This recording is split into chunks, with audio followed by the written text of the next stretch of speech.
Au nom du Père, du Fils et du Saint-Esprit. Amen. Mes frères et sœurs, nous célébrons Saint Denis de Paris, mais aussi connu sous le nom de Saint Denis l'Aréopagite. Je sais, c'est dur à prononcer, il faut prendre son élan pour le faire. Ou aussi Saint Denis le théologien, parce qu'il n'y a bien qu'un seul et unique personnage et pas trois bonhommes comme on essaye de nous le faire croire aussi depuis une centaine d'années. Parce que Saint Denis est victime, comme tant d'autres saints dont nous avons déjà parlé ici, d'une espèce de vague que certains appellent modernisme, mais je ne dirais même pas ça, rationaliste, qui veut détruire toutes les anciennes traditions pour faire plusieurs personnages d'un seul bonhomme, pour lui enlever toute sa capacité, toute sa ferveur, et aussi afin de retrancher le fait que notre Église de France, notre Église des Gaules, ait été évangélisée par les tout premiers disciples du Christ. Et ça reste pourtant un fondement historique, sinon, pendant 1900 ans, la même tradition n'aurait pas duré et n'aurait pas été affermie par des textes. Parce que là, la vie de Saint-Denis nous est connue dès le 5e siècle par Grégoire de Tours, mais nous avons un autre témoignage plus tôt encore, c'est Sainte Geneviève de Paris, qui elle-même a posé dans Paris même les jalons des différents endroits du martyre de Saint-Denis, tels que nous pouvons toujours les voir à l'heure actuelle. Nous avons entendu les Actes des Apôtres qui nous parlent de la prédication de Saint Paul à Athènes. Alors il faut bien reconnaître que cette prédication a été globalement un désastre. Comme nous l'avons entendu, ils n'en ont rien eu à faire de ce que Paul leur racontait. Ils lui ont dit, écoute, tu reviendras un autre jour, on t'entendra là-dessus une autre fois. Bon. Mais quelques-uns ont trouvé intéressant ce qu'il a dit.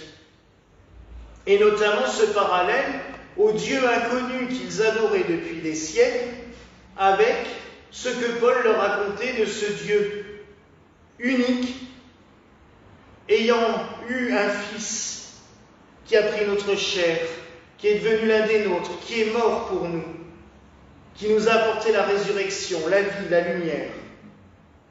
Et donc, Denis, qui est un théologien de la culture grecque, embrasse la foi chrétienne et devient chrétien. Les orthodoxes le considèrent d'ailleurs comme le premier évêque d'Athènes.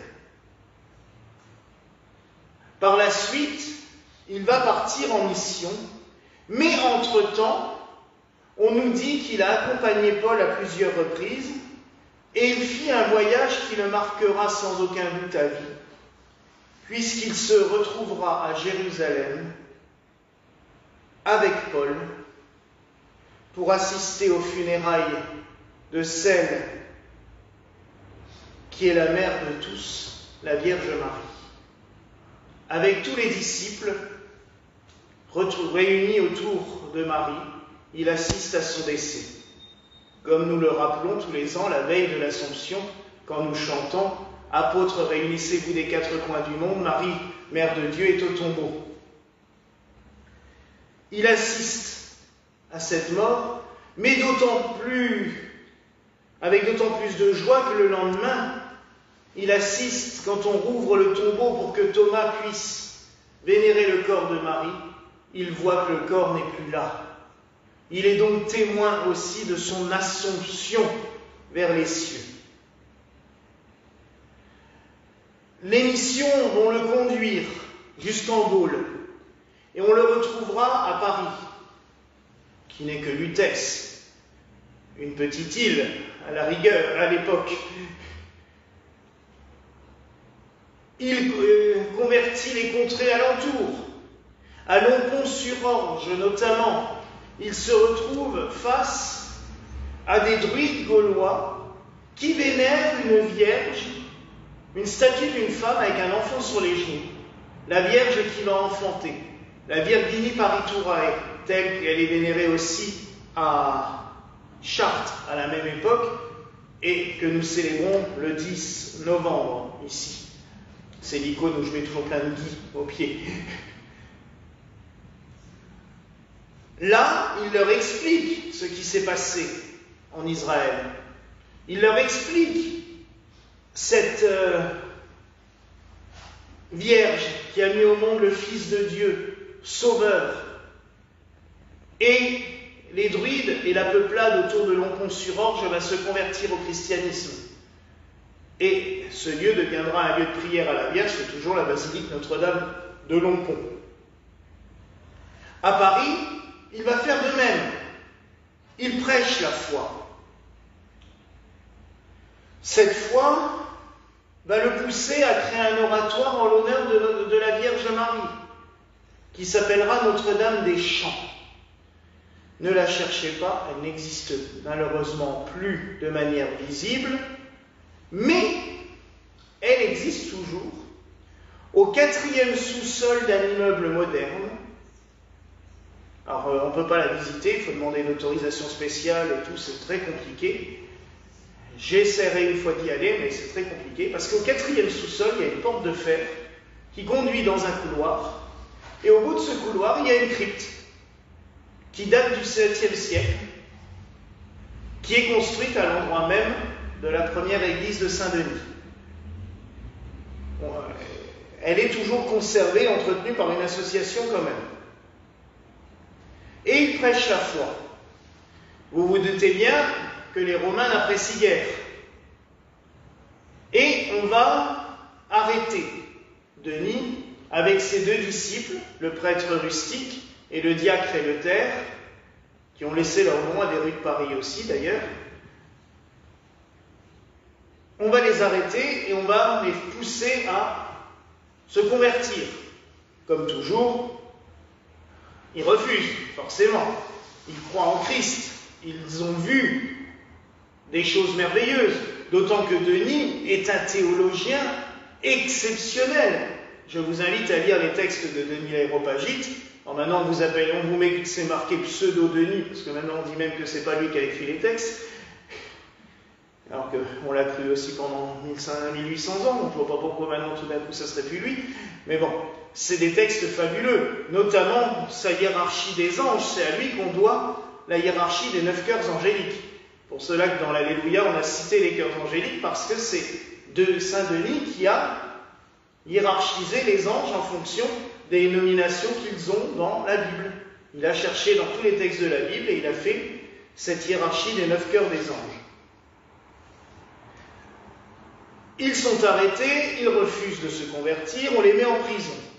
C'est à peu près à l'endroit où se trouvait l'église Saint-Étienne-des-Grès, qui était sur l'île de la Cité, mais qui a été détruite à la Révolution. Mais il y a toujours l'emplacement près de Notre-Dame. Ça ne suffit pas. L'empereur veut leur mort. Ils sont donc conduits, un beau matin, à travers les rues de Paris, dans un trajet qu'on peut toujours faire, la rue Saint-Denis, puis après on bifurque, on va vers la rue Montmartre, le faubourg Montmartre, puis la rue des Martyrs, connue pour ses cabarets maintenant, mais à l'origine elle s'appelle rue des Martyrs pour cela, parce que Saint-Denis est monté là, avec Rustique et Eleuthère, avec leur escorte. Et on va les conduire sur ce qui va devenir le mont des Martyrs, la butte Montmartre, ça vient de là, et au niveau de la rue Le Tac, qui est au bout de la... On connaît bien, parce que c'est des trajets qu'on fait régulièrement, au bout de la rue Le Tac, ils vont être décapités. Il y a toujours la crypte aussi, dans la cave d'une école, mais qui est un lieu de culte qui est ouvert plusieurs fois par an pour la messe, et on peut visiter aussi régulièrement. Il y a la crypte du martyr de Saint-Denis, et c'est dans cette même crypte que 1500 ans plus tard, Ignace de Loyola et ses disciples feront les vœux de jésuites. Ils créeront la compagnie des jésuites dans cette crypte-là. Et c'est là que va se passer un événement phénoménal qui fait que Saint-Denis est souvent représenté tel que sur notre icône, portant la tête dans ses mains. C'est pour ça que d'ailleurs qu'on l'appelle céphalophore, parce qu'il porte sa tête. Il va se relever, prendre sa tête dans ses bras et partir. Ils prennent la rue du... Ils remontent sur la rue de Montmartre. Ils doivent passer à peu près près de la place du Terre, pour ceux qui connaissent. La rue Saint-Rustique, devant la Bonne Franquette. Ils descendent à peu près au niveau de la rue des Saules et de la rue de l'Abreuvoir. C'est le trajet à peu près traditionnel. Et là, maintenant c'est dans un square, il y a une fontaine, une source, et Saint-Denis va laver sa tête de son sang. Ses compagnons vont faire pareil. La fontaine existe toujours, vous dites, elle est une belle fontaine avec une statue de Saint-Denis portant sa tête. Puis après, ils vont amorcer la descente vers la porte de la chapelle, où il y a une église Saint-Denis de la Chapelle, à l'endroit où ils vont faire une pause, et ils vont continuer à marcher et s'arrêter afin de reposer définitivement à l'endroit où se trouve actuellement la basilique Saint-Denis. Nous pouvons faire le trajet des martyrs car il est resté inscrit dans la mémoire collective des Parisiens. Depuis que Sainte Geneviève elle-même régulièrement faisait ce trajet à pied pour méditer sur le martyre de Saint-Denis. Alors maintenant, c'est un peu compliqué de faire le trajet à pied parce que entre la porte de la Chapelle et la basilique Saint-Denis, il faut passer par-dessus le Stade de France et puis les constructions modernes, le périphérique, c'est un petit peu compliqué. Ça prend beaucoup plus de temps qu'on le faisait au Moyen-Âge. En fait, il faut faire des stations plutôt en transport, mais on peut faire ce trajet-là. Et j'ai dit qu'un jour je le ferai parce que ça m'intéresse vraiment de suivre ces saints martyrs. Quand on entend les textes de la messe d'aujourd'hui, on se rend bien compte aussi pourquoi un saint comme Saint-Denis, même s'il est toujours très populaire, parce que c'est le saint patron de Paris et qu'il a marqué les esprits, je vous rappelle quand même que les soldats français à l'époque du roi, quand ils partaient au combat, ils avaient en tête de combat un étendard rouge, du sang des martyrs, avec dessus une croix dorée et une devise « Montjoie Saint-Denis ». Et le roi cherchait cet étendard conservé dans la basilique de Saint-Denis pour le mettre en tête des batailles, et dès que la bataille était gagnée, il le ramenait à la basilique. Le culte de Saint-Denis est tellement fort que c'est là que les rois de France ont voulu être enterrés aussi. C'est pas pour rien, c'est parce que Saint-Denis était vraiment au centre, je dirais, de la dévotion de l'Église de France. Mais pourquoi aussi est-ce qu'il gêne un petit peu? Et d'ailleurs, la messe moderne a enlevé presque tous ces textes, et j'y ai pensé entre nous, en chantant l'introïte, en encensant l'autel, annoncer parmi les nations que les dieux des gentils ne sont que des démons. Ah, ouais. Ça, maintenant, quand on ose dire ça, que les dieux païens sont des démons, on vous regarde de travers. Et pourtant, face au Dieu unique, au Dieu sauveur, il n'y a aucune hésitation, il n'y a pas photo. Mais on est dans un monde qui n'ose plus, des fois, dire les choses ouvertement. Saint-Denis, lui, l'a dit ouvertement.